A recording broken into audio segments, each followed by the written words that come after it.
Welcome to the story. Don't forget to like, subscribe and support me. The planet loomed in the view screen, a swirling mass of emerald greens and sapphire blues, untouched by human hands. Captain James Harlow sat in his command chair, his eyes fixed on the image of the distant world as the rest of the crew bustled around him, making final preparations for their landing. The ship hummed with the familiar sounds of engines adjusting for descent, but beneath the routine, there was an undercurrent of tension, as something they all felt but no one spoke aloud. It had been months of travel through the cold reaches of space, chasing after a signal that no one could quite explain. It had appeared out of nowhere, a subtle, almost subconscious pulse in their navigation system, beckoning them toward this distant, uncharted planet. The mission was simple on the surface: make contact with whatever sent the signal, assess the situation, and report back to Earth Command. But nothing was ever that simple, and Harlow had a gnawing suspicion that whatever waited for them down there wasn't going to make this mission an easy one. Final approach in 30 seconds, came the voice of Lieutenant Carl Weber, his steady tone masking the same unease that Harlow felt. Weber was dependable, a solid soldier, and Harlow's right-hand man. If he was feeling the pressure, he wasn't showing it. Harlow glanced over at Dr. Ilara Monroe, their lead scientist, who sat at her station reviewing data from the planet. Her brow was furrowed, lips pursed in concentration as she scanned the readings, searching for any anomalies. "Anything new on the scans?" Harlow asked, breaking the silence. Monroe shook her head. "Nothing out of the ordinary. Oxygen levels are high, breathable atmosphere. It's almost too perfect. No signs of civilization, no visible structure, just endless forest and oceans. Whatever sent that signal isn't showing itself yet." Harlow nodded, not surprised by the lack of clarity. He had a feeling they wouldn't get any answers until they were on the ground. He stood up, adjusting his uniform as the ship began to tremble slightly with the descent. "Gear up, everyone. We're about to make history." The landing was smoother than anticipated. The ship settled on a soft patch of ground near the edge of a massive forest, the trees towering like ancient sentinels. The air outside shimmered with a strange, almost magical quality, as if the atmosphere itself was alive with potential. Harlow stepped out first, the crunch of the soil under his boots sending a shiver of excitement through him. It had been years since he'd set foot on an unexplored world, and despite his reservations, there was still something exhilarating about it. He took a deep breath. The air was crisp, clean, almost sweet. The rest of the team followed, spreading out to establish a perimeter. Dr. Monroe scanned the area, her handheld device beeping rhythmically as it collected data. Weber stood close to Harlow, his hand resting on the butt of his blaster, his eyes scanning the tree line for any signs of movement. "So where's our welcoming committee?" Weber asked, his voice tinged with sarcasm, as if in response. The air shimmered again, and suddenly, they weren't alone. From the trees emerged a group of beings, unlike anything Harlow had ever seen. They floated just above the ground, their translucent bodies glowing with an inner light, their forms shifting and undulating like water. They were beautiful in a strange, otherworldly way, alien, yet somehow familiar. "Captain Harlow," came a voice, though it wasn't spoken aloud. It echoed in his mind, soft and melodic, like a dream. The lead figure, slightly larger than the others, floated forward. "We are the ally." Harlow swallowed, composing himself. "I'm Captain James Harlow of the United Earth Federation. We received your signal and came to establish contact." The ally leader's form pulsed with light. "You have come far, seeking knowledge, power, and understanding. We offer you a pact, a bond of mutual benefit. We can enhance your abilities, push your species beyond its limits. Together, we can achieve greatness." Harlow felt the pull of their words, the promise of something greater than himself, greater than humanity. But he wasn't a fool. "What exactly are you offering, and what do you expect in return?" The ally's form flickered. "A symbiosis. We will merge with your kind, share our knowledge and strength. In return, We ask only for your trust, for you to allow us to guide you to your full potential. Harlow glanced at Monroe, who was staring at the Zali with a mixture of awe and suspicion. "We'll need time to consider your offer," he said carefully. "This isn't a decision we can make lightly." The Zali leader's voice echoed in his mind once more. "Take the time you need, Captain Harlow. But know this, without us, you will never reach the heights you're capable of. We are your key to the future." With that, the Zali faded back into the forest, leaving the team alone once more. That night, the team gathered around the small campfire they'd set up outside the ship. The flames crackled softly, casting long shadows over their faces as they discussed the day's events. "This is insane," Weber said, shaking his head. "We can't trust those things. They're playing us. I can feel it." Dr. Monroe was more measured in her response. "They didn't give us any reason to distrust them. If what they're saying is true, we could gain a lot from this. Think of the technological advances we could make, the medical breakthroughs. They're offering us the chance to evolve." Harlow stared into the fire, his mind racing. He understood both perspectives. Weber's skepticism was well-founded, but Monroe's argument was compelling. If the Zali were telling the truth,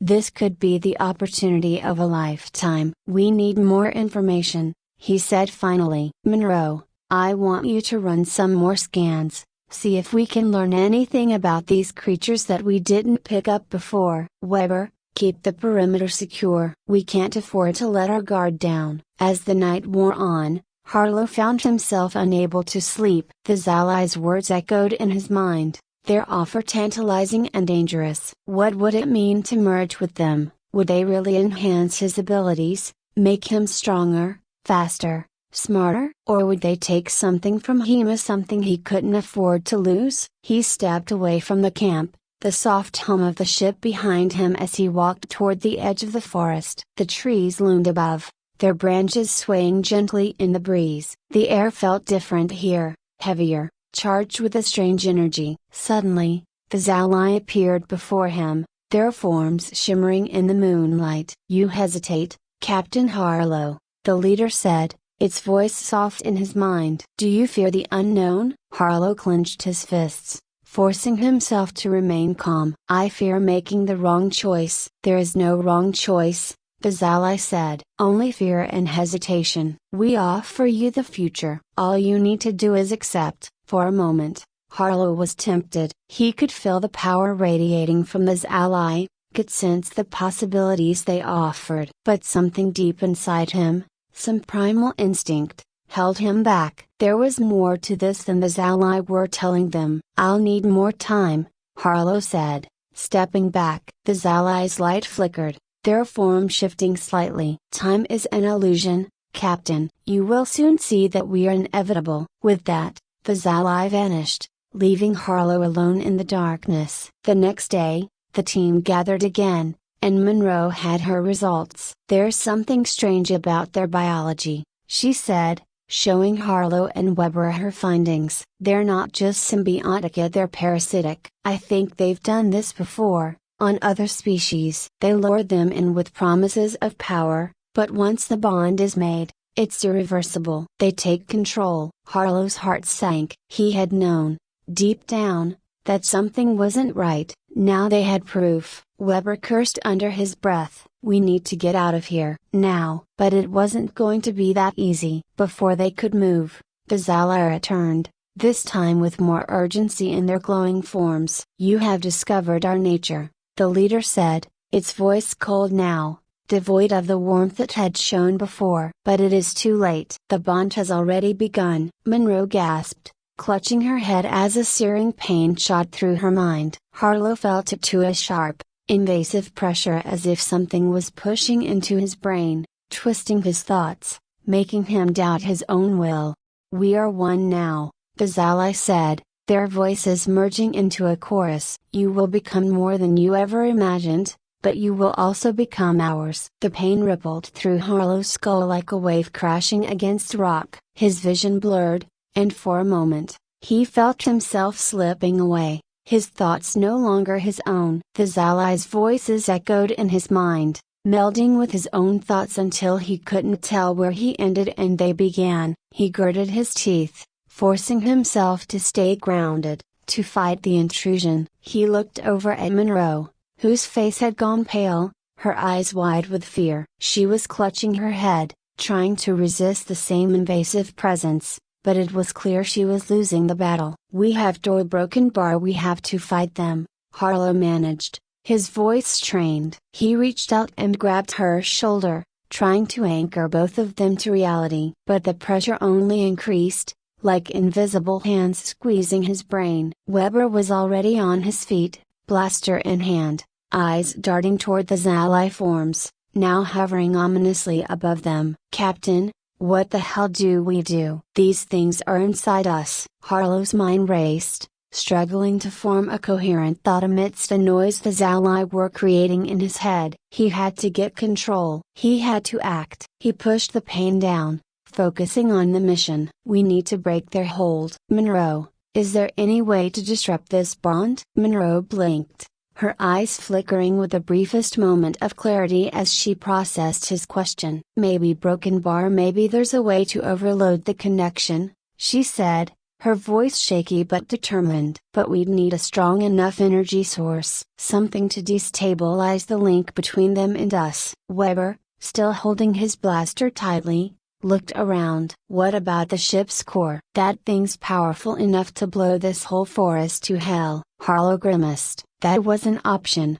but the risks were astronomical. If they failed to control the blast, they'd all be dead or worse, completely absorbed by the Zali. But there wasn't time to weigh the alternatives. The longer they waited, the stronger the alien presence became, pushing deeper into their minds, making them doubt their every move. "It's our only shot," Harlow said. "We head back to the ship, set the core to overload, and use it to fry these bastards out of our heads." Monroe nodded, though her face was still tight with pain. "We'll need to time it perfectly. Too early, and the Zali might be able to stop us. Too late, and a broken bar, well, we won't have to worry about it." Harlow steadied himself, his vision clearing slightly as he focused on the plan. "Weber, cover us. We're moving." They started toward the ship, their movements sluggish at first, as if fighting through thick mud. The Zali's influence clung to them,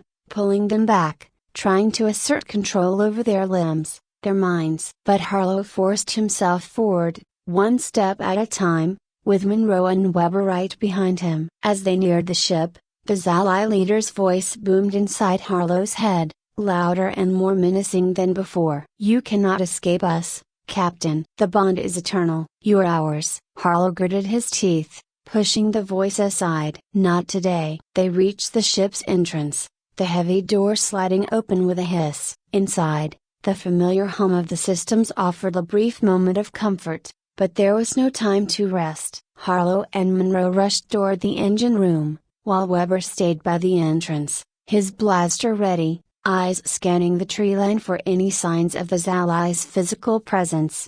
Monroe immediately went to work, her fingers flying across the control panel as she began the process of overloading the core. Beads of sweat formed on her brow as she concentrated, the strain of the alien presence still weighing on her. "This is going to take a few minutes," she said, her voice tight. "I need you to buy me some time." Harlow nodded, gripping his blaster. "We'll hold them off." Outside, the sky darkened. The Zali had begun to coalesce, their glowing forms shifting and multiplying as they swarmed toward the ship. Weber fired several warning shots, but the Zali didn't flinch. They were relentless, driven by a single purpose, yet to complete the bond, to fully control their new hosts. "Captain," Weber shouted, backing up as the Zali drew closer. "They're coming fast." Harlow joined him at the entrance, firing into the massive light and energy. The blasts seemed to have little effect,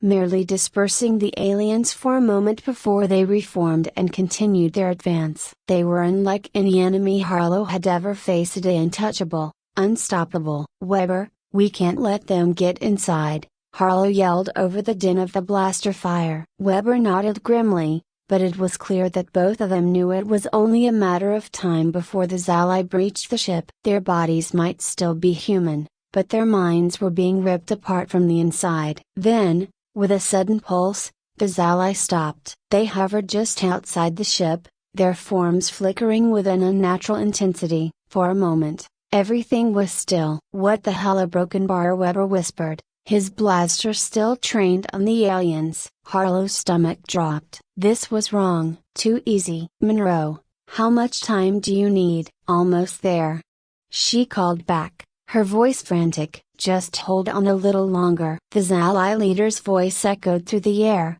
filling the space around them. "You fight for nothing, Captain. The symbiosis is complete. You cannot win." Harlow's vision blurred again, the invasive presence in his mind growing stronger, more insistent. He fought against it with everything he had, but it was like trying to swim against a tidal wave. His arms felt heavy, his thoughts slipping out of his grasp. Beside him, Weber collapsed to his knees, clutching his head. "A broken bar. I can't a broken bar, Captain. I can't a broken bar." The Zali were winning. The bond was almost complete. Harlow staggered, barely able to stay on his feet as the world around him seemed to fade. The ship, the forest, Weber's voice, yeah, it all seemed distant, like a fading dream. Then, just as his vision went black, there was a flash of light. A deafening roar filled his ears, followed by a surge of heat that knocked him off his feet. The core had overloaded.